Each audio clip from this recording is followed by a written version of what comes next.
عرض کی یا رسول اللہ صلی اللہ علیہ وسلم، ہمارے ہاں جو مفلس کی، غریب آدمی کی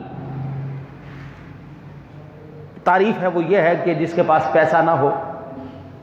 کھانے پینے کو کچھ نہ ہو، پیسوں کی طرف سے بھی خالی، کھانے پینے کی طرف سے بھی خالی، مکان رہائش کوئی نہ ہو۔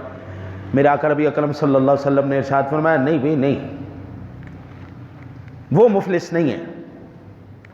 بلکہ میری امت کا مفلس ترین، غریب ترین آدمی وہ ہے جو کل قیامت کے دن بہت سی نمازیں، بہت روزے، بہت ساری زکاتیں اور دوسری مقبول ترین عبادتیں لے کر آئے گا،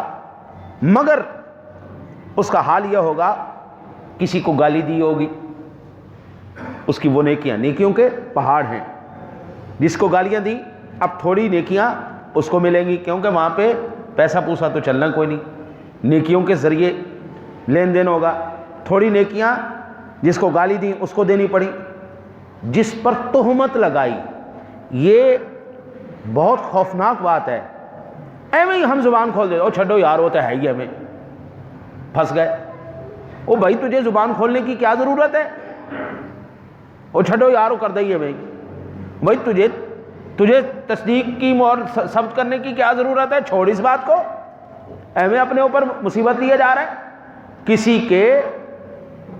شخصیت پر، کسی کی ذات پر کمنٹ کر کے، تہمت لگا کے، چھوٹی سی بات کے ذریعے تو اپنی نیکیوں کا اکاؤنٹ ختم کر رہے ہیں۔ دفع کر اس بات کو،